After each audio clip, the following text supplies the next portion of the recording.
Bem-vindo, querido irmão, querida irmã.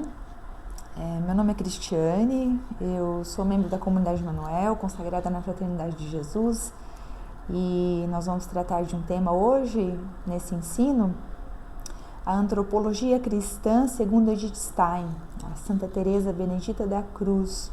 Então, para a gente só conhecer um pouquinho, né, Edith Stein, canonizada como Santa Teresa Benedita da Cruz, foi uma filósofa alemã de origem judia, convertida ao catolicismo, foi carmelita e morreu nos campos de concentração em Auschwitz na Segunda Guerra Mundial. E ela foi canonizada por João Paulo II em 1998. E essa filósofa, ela trouxe contribuições para a fenomenologia alemã do início do século XX. Então, é dentro dessa estrutura dentro desse contexto, que a gente vai comentar um pouco o que é para ela a antropologia cristã. Então, o ensino está dividido em duas partes. Então, na primeira parte, nós vamos falar sobre a estrutura do ser humano, que tem as suas dimensões em corpo, psique e espírito. E na segunda parte do ensino, nós vamos falar sobre a singularidade do ser humano, a singularidade de cada pessoa, né? O núcleo da pessoa. Então, para a gente entrar no ensino aqui, nessa divisão, nessa primeira parte, a estrutura do ser humano, corpo, psique e espírito. Para a gente compreender cada uma dessas dimensões, nós vamos utilizar alguns exemplos para a gente poder entrar realmente um pouco mais de uma explicação. Então, por exemplo, imagine um copo de água, né? Então, eu vejo esse copo, qual é a vivência que eu tenho? Então, a vivência que eu tenho, eu me dou conta que tem um copo na minha frente. Então, o que a gente fala que é vivência, uma vivência é uma experiência vivida, mas quando eu me dou conta dessa vivência, na minha consciência eu tenho consciência de que eu estou vivendo isso, do que eu estou tendo essa experiência. Então, eu vejo o copo, eu tenho a consciência de estar vendo o copo. Enfim, eu tenho consciência de que ele está ali. Eu me dou conta disso. Eu vejo o copo e aí eu sinto sede. Então, isso me despertou a sede. Então, eu me sinto atraída por esse copo, né? Tem uma reação de atração por esse copo. Então, qual é a vivência desse copo?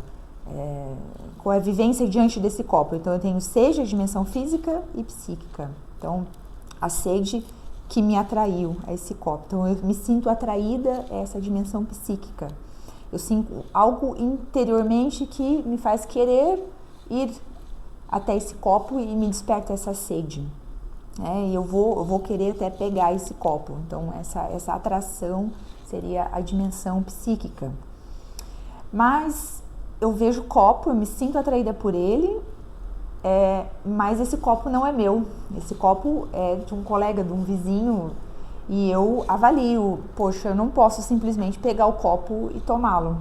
Então, tem uma avaliação, eu faço uma inferência dentro dessa situação e eu concluo que não vai ser adequado simplesmente pegar o copo e tomar a água que está nele. Então, essa capacidade de analisar, de avaliar e de pensar sobre essa situação é o que Edith Stein chama de dimensão espiritual. Então, um animal com sede, ele iria rapidamente na direção da água, do copo, sem avaliar quem era. Ele não teria a capacidade de dizer, não, esse copo não é meu, eu não posso tomá-lo. Né? Ele não tem essa capacidade de controlar, né, a sua atração, os seus instintos. A não ser que ele seja domesticado, mas aí é um adestramento, não caberia, é um condicionamento, não há uma liberdade. Então, é isso que a gente chama de dimensão espiritual. Um outro exemplo para a gente entrar um pouco mais ainda nessa compreensão por exemplo, eu tô passando na rua, vejo uma vitrine e vejo um sapato.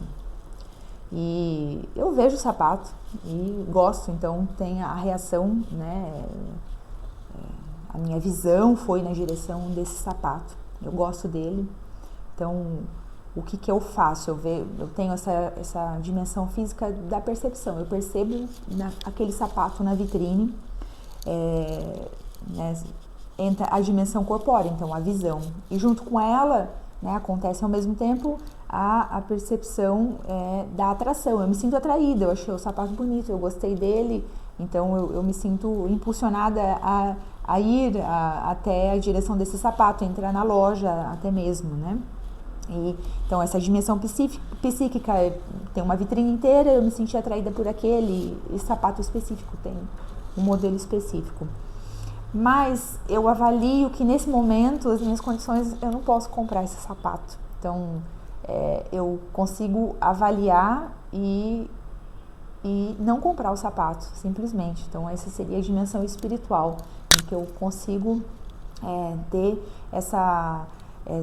esse pensamento e essa avaliação, né? Eu consigo não simplesmente reagir ao impulso, mas eu consigo agir conforme aquilo que a minha consciência está dizendo.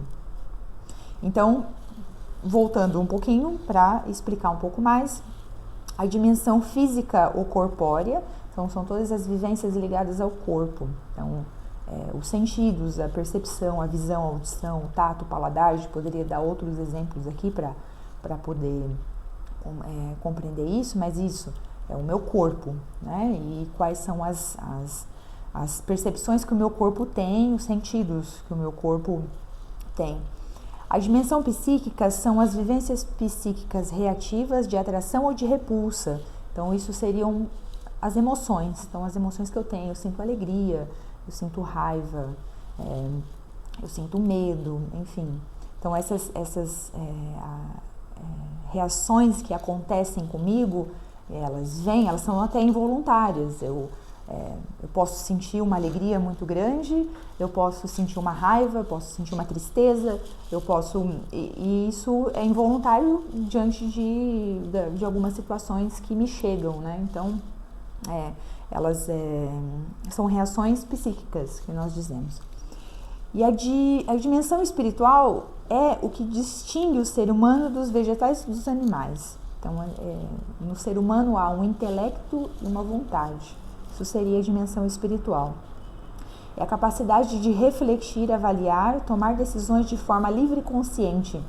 Isso só os seres humanos, só nós seres humanos conseguimos fazer isso. Os animais não têm essa capacidade de avaliar e de tomar decisões livremente. É importante ressaltar também que essas dimensões todas, elas acontecem todas ao mesmo tempo. Então, esse fato de ver o sapato, me sentir atraída por ele e avaliar se eu vou comprar ou não, isso acontece tudo ao mesmo tempo, né? O ser humano é um ser único, a gente não consegue dissociar, agora está agindo somente a dimensão corpórea, agora está agindo somente a dimensão psíquica, ou agora está somente a dimensão espiritual, né? Elas se acontecem todas ao mesmo tempo, ou quase uma reativa da outra, né? Então, no exemplo do sapato, por exemplo, a gente tem algumas opções que a gente pode falar para entender um pouco melhor. Eu vejo que o sapato é muito caro para mim e aí simplesmente eu decido, eu não vou comprar. Pronto, uma decisão tomada. Saio da loja ou passo reto na vitrine, mesmo ter passado por todo esse processo de ter visto, me sentido atraída, parado na frente da vitrine e pensado, eu decido, não vou comprar. Simplesmente vou embora. Então, nesse caso, a minha ação, então eu agi motivado pela dimensão espiritual, né, pela razão. Eu consegui avaliar que nesse momento não é adequado para mim comprar um sapato porque minhas condições financeiras não estão boas ou simplesmente eu não preciso de um sapato novo nesse momento. Enfim, as dimensões física e psíquica, elas ficaram submetidas à espiritual, né? Ou seja, apesar de tudo que eu senti, eu resisto porque eu avaliei que nesse momento eu não devo comprar. Número 2, eu avalio que é caro para mim, mas mesmo assim eu entro na loja e decido comprar. Parcelo, faço no cartão, enfim. E não tem problema. Quer dizer que a minha dimensão espiritual, essa capacidade de avaliar, ela foi submetida à dimensão psicofísica. Quer dizer, a minha avaliação não contou, eu não teve uma avaliação nesse momento. Ela perdeu completamente a força e eu me deixei levar pela atração do momento e pelo prazer de comprar simplesmente. Realmente me deixei levar pela situação de momento. E número 3, eu avalio que sim, eu gostei do sapato, eu tenho condições de comprar e eu compro esse sapato, né? Ou então, eu vejo esse sapato, eu gostei dele, eu vejo que ele é caro e aí eu posso simplesmente dizer, poxa, eu poderia procurar numa outra loja, ou poderia ver um outro modelo, ou eu poderia ver se realmente cabe no meu orçamento, mas ver um sapato que poderia ser tão bom quanto esse, ou um outro modelo, enfim, eu avalio, eu vejo toda a situação e como que se eu buscasse uma alternativa que harmonizasse todas essas dimensões, que harmonizasse a dimensão psicofísica e a capacidade de avaliação, que é a dimensão espiritual. Então, a possibilidade de conciliar todas as 3 dimensões. Mas eu também avalio, nesse caso, que eu também não vou comprar um sapato só por comprar, ou eu não avalio também esse sapato mais barato, de repente não é tão bem o que eu gosto, então realmente eu vou deixar ele de lado e não vou comprar. Então, pode até ser que eu não tenha a opção, mas eu posso decidir livremente e chegar a uma conclusão do que é melhor para mim, né? Eu consigo fazer essa harmonia e ver o que é melhor. Então, Edith Stein chama de dimensão psicofísica ou corpo vivente essa unidade entre o corpo e a psique. Então, ela chama, eu repito, de essa unidade entre o corpo e a psique, ela chama de dimensão psicofísica ou corpo vivente, né, dentro da sua teoria. E ela chama de alma a unidade entre a psique e o espírito, né? O que dá a unidade a todas as vivências é o eu, a consciência. Então a gente vai falar um pouco depois sobre isso. Todas essas vivências se unem na consciência, né? Então o ser humano é dotado de uma consciência, né? O eu, esse eu que ela fala, né? Ele não está no lugar, ele não possui um lugar, né? Mas o eu está onde está a nossa vivência. Por exemplo, se eu fecho os olhos e começo a pensar no meu pé, a minha consciência está lá onde está o meu pé. Simplesmente eu fechei os olhos e eu consigo levar a minha consciência até lá. Ou então eu estou numa aula, eu estou, enfim, na escola assistindo uma aula, ou estou em algum lugar ouvindo alguma palestra, alguma outra coisa, e eu fecho os olhos e imagino uma praia, imagino, enfim, o vento, e a minha consciência se transporta para esse lugar. Então, essa capacidade de imaginar, de fantasiar e de se colocar em outro lugar, que é uma capacidade da minha consciência, faz parte da dimensão espiritual, né? Que é o ser humano que possui essa capacidade, então, dentro dessa vivência espiritual.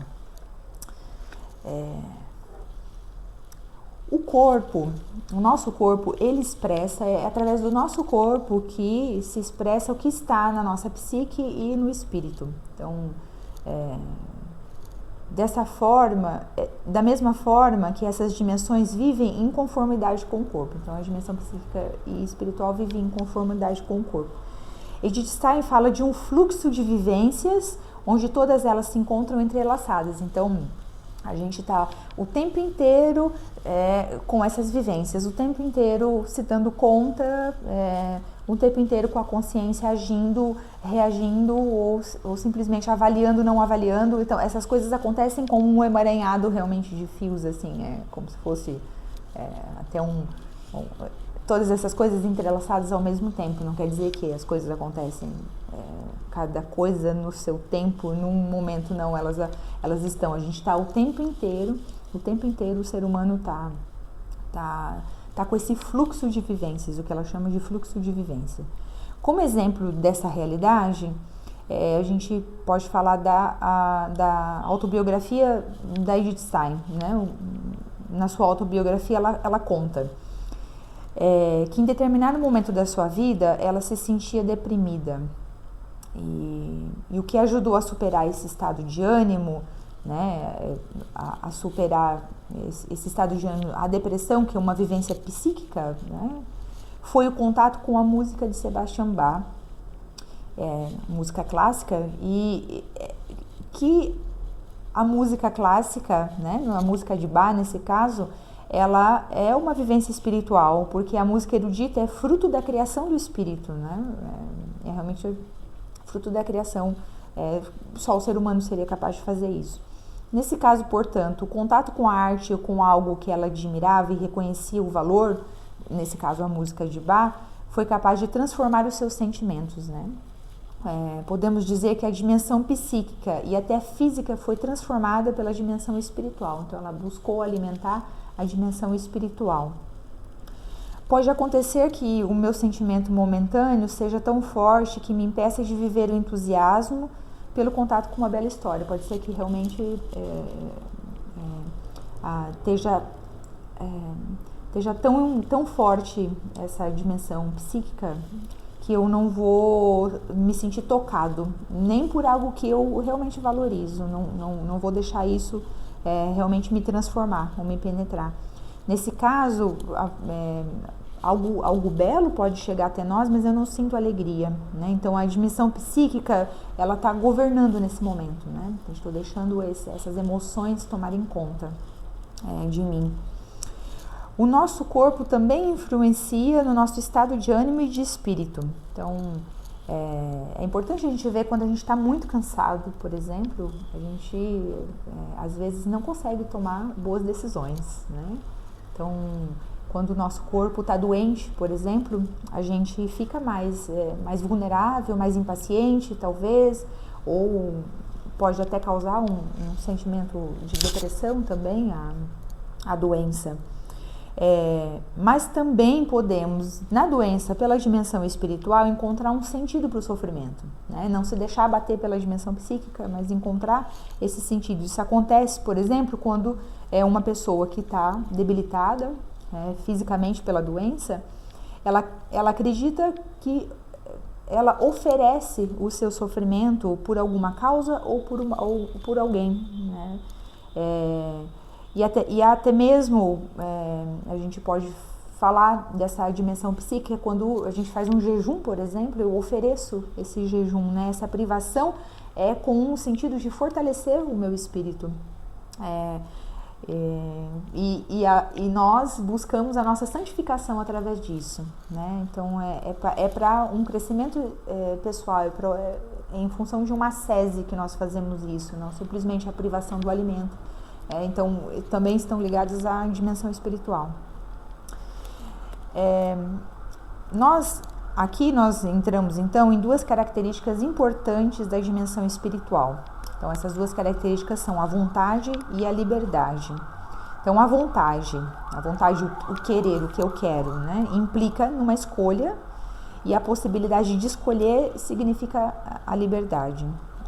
O ser humano que é consciente, que possui intelecto e vontade, é livre para escolher o que acolhe e o que não acolhe em si. Então, ele é livre para lidar com o que vem, de repente, na dimensão psíquica, ou o que você percebe na dimensão corpórea.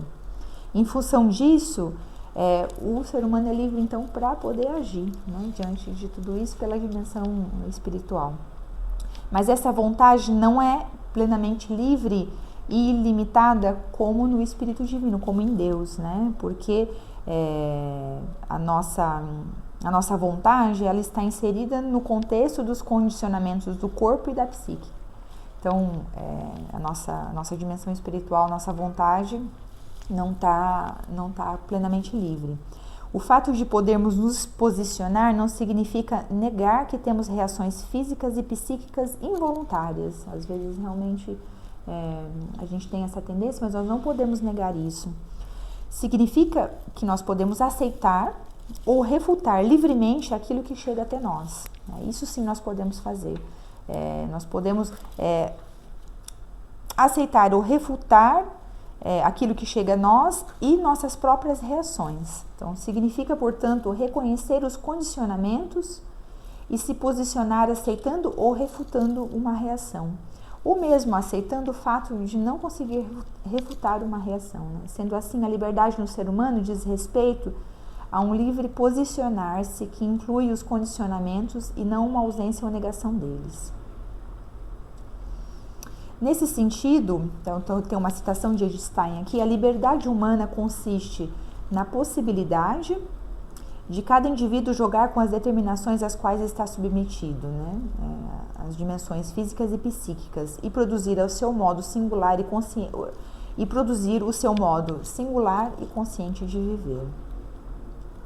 Quando o ser humano foi criado, todas essas dimensões estavam em perfeita harmonia, né? O ser humano havia uma ordem em todas essas coisas, né? Havia uma harmonia plena, né? Todas as coisas estavam ordenadas em uma justa harmonia com o Criador, né? Uma justa hierarquia, né? Dentro da criação. Então Deus ordenou tudo no universo e criou o homem também em uma ordem perfeita, onde o corpo, as emoções, o intelecto e as decisões estavam em perfeita harmonia. Então é o que Santo Agostinho chama de ordo amores, né? Todo o nosso ser ordenado de acordo com o Espírito Santo e trabalhando em harmonia para alcançar a nossa vocação de nos tornarmos semelhantes a Deus. Então, tudo isso, o ser humano foi criado nessa harmonia. Com a queda do ser humano pelo pecado, né, houve o distanciamento de Deus através do pecado original. E nós perdemos essa harmonia inicial, né? O ser humano, se distanciando, perdeu e surgiu em nós a concupiscência. Então, essa tendência ao pecado, a concupiscência é essa tendência ao pecado, ao egoísmo e ao fechamento. Os impulsos e as reações não estão mais em conformidade com a vontade divina e precisamos, né, a partir daí, do auxílio sobrenatural, da ajuda da graça, para que possamos estar de novo conforme a vontade de Deus. Santo Agostinho dá um exemplo dessa situação em Confissões. Ele gostava muito de ir ao teatro, né, antes da sua conversão, e ele valorizava muito as emoções que ele sentia no teatro. Ele gostava de sentir independentemente do que e de que valor estava por trás, né? Então, ir ao teatro e viver aquilo, né? Ele sentia junto o que estava acontecendo, as cenas, a história e tudo mais. Por exemplo, ele conta que era comum em uma história ele torcer pela felicidade dos amantes. Então, ele vibrava quando acontecia uma vingança, por exemplo, né? Depois da conversão, ele se deu conta de que houve uma mudança no seu interior e o que antes era motivo de alegria, então torcer pelos amantes, torcer pela vingança e tudo mais, passou a ser motivo de dor. Então, ele ir ao teatro e ver que isso não causava mais alegria, mas causava uma dor. Ele passou a sentir compaixão pelos amantes, porque ele tinha consciência do pecado e da morte das almas dos amantes que estavam vivendo essa situação. Então, seus sentimentos passaram a se conformar com os sentimentos de Cristo. Então, ele passou a ter os mesmos sentimentos de Cristo.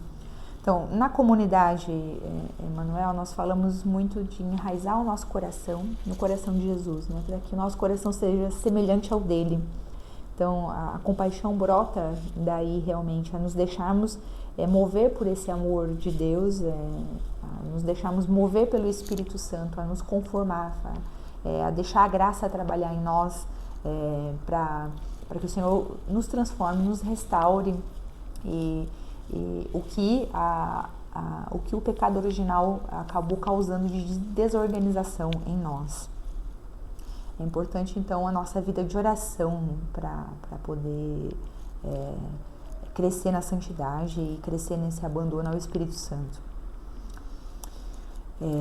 Então, gostaria de ressaltar nessa parte ainda do ensino a importância do autoconhecimento, como é importante a gente se conhecer. Então, perceber quando é que nós tendemos a reagir simplesmente, né? Reagir diante das nossas emoções e não agir ou diante do nosso cansaço, do nosso corpo, enfim.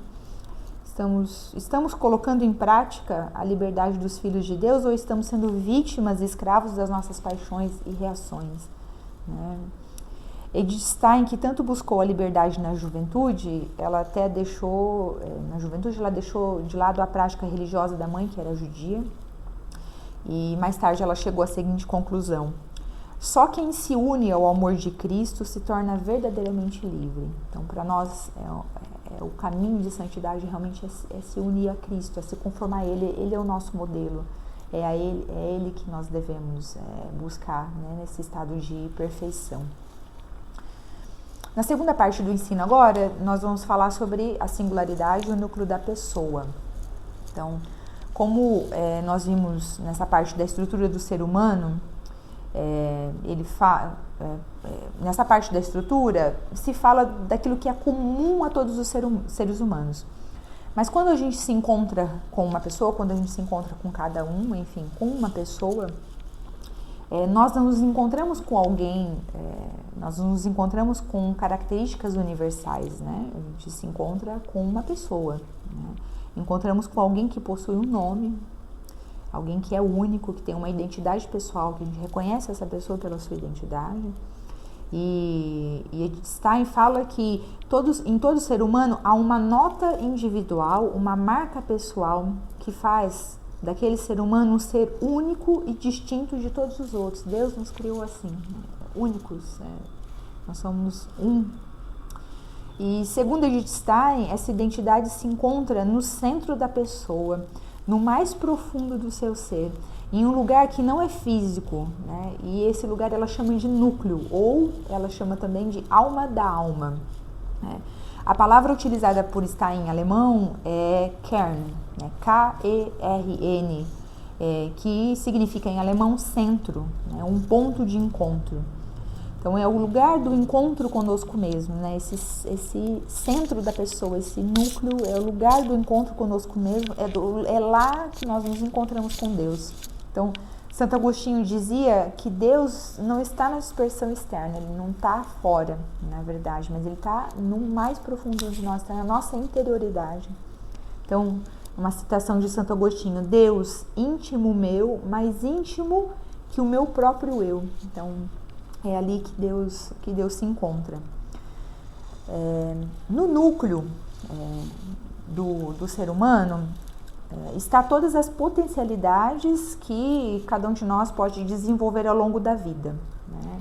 Então, dentro desse núcleo, aquilo que Deus criou, tem tudo aquilo que a gente pode vir a manifestar, tudo aquilo que a gente pode vir a ser. Mas esse desenvolvimento não é automático. Depende de um processo de formação. Isso é importante, alimentar realmente o nosso espírito. Podemos viver ou não de acordo com o núcleo, viver ou não de acordo com a nossa própria identidade, né? Podemos viver, por exemplo, perseguindo metas e modelos externos que não correspondem à nossa vocação mais profunda, e aí nós nos dispersamos, nos perdemos e nos alienamos a nós mesmos. Mas nós temos um modelo seguro e pleno para o desenvolvimento da nossa humanidade, que é o próprio Cristo, né? O Deus encarnado. Stein afirma que não podemos desenvolver nada que já não esteja presente em forma potencial no núcleo, a não ser, é claro, pela ação do Espírito Santo. Somente pela graça é possível uma transformação para além das nossas disposições naturais, para além daquilo que já está em nós, né? Porque para Deus nada é impossível. Edith Stein afirma que, sendo imagem e semelhança de Deus, é característica do espírito humano, da nossa dimensão espiritual, é característico a abertura. Então, a abertura a nós mesmos, a abertura ao outro, a abertura ao mundo, a abertura a Deus. Então, nós devemos pensar o que nós fazemos com essa abertura. A nossa realização depende dessa abertura e da qualidade dessa abertura. Stein afirma que podemos ter 3 atitudes de abertura, né? Podemos ter uma atitude de fechamento, então podemos ter até diferentes graus de fechamento, nos exemplos que ela dá. Pode ser que aconteça comigo um fechamento momentâneo, quando estamos num estado, por exemplo, de exaustão psíquica, né? Estou muito cansado, realmente estou num estresse ou numa exaustão, né, psíquica. E aí a gente pode estar diante de outra pessoa e, embora a gente não se feche totalmente a ela, nós nos comportamos de um modo um pouco diferente, né? Não conseguindo penetrar realmente nessa pessoa e nem haver uma troca verdadeira com ela. Pode até acontecer um fechamento maior ainda, em que a pessoa se fecha em si mesma. Então, Edith Stein se refere a este estado como a um querer salvar a própria vida, né? Usando a referência bíblica de Mateus, quando Jesus afirma: quem quiser salvar a própria vida vai perdê-la. Então, Edith Stein compreende que este querer salvar a própria vida é como um cuidar de si mesmo, que para não se perder, quer se fechar em si mesmo e a pessoa para de irradiar aquilo que ela é, então ela para de fluir. Tal fechamento faz com que a pessoa perca a vida, perca as forças e a pessoa se aniquila a si mesma. Então, nas palavras da autora, opondo-se à orientação natural do seu ser, o espírito suprime a própria força, se torna um ser obscuro e impotente. Então, isso seria a primeira atitude que a gente pode ter diante da abertura. Abertura que dispersa. Então, a segunda atitude.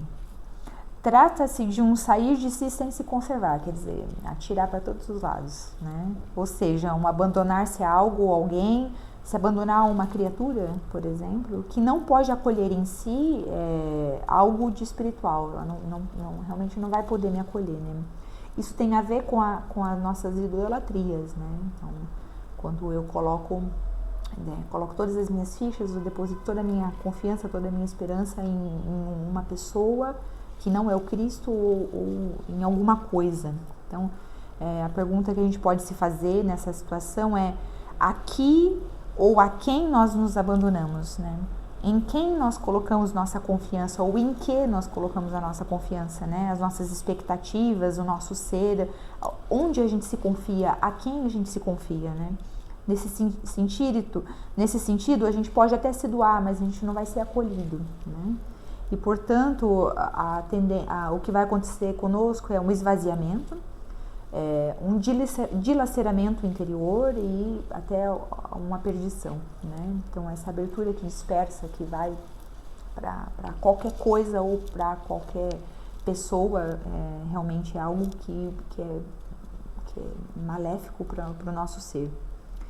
E, em terceiro lugar, então, fala dessa abertura que nos alimenta e nos ajuda a sermos nós, a nos tornarmos mais ainda nós mesmos, né? É a abertura e abandono da pessoa a criaturas que podem acolher em si algo de espiritual. Então, permite o doar-se e se conservar. Quer dizer, eu me dou, mas eu me conservo. Eu não dou e vai tudo nessa doação, né? Ou seja, é o se doar sem se dispersar, sem se dilacerar, não? Sem se perder. De acordo com Edith Stein, isso ocorre de maneira mais plena no abandono a Deus, né? No abandono ao Espírito Divino. Edith Stein afirma que quem se abandona a Deus é por ele conservado e reencontra a si mesmo nele.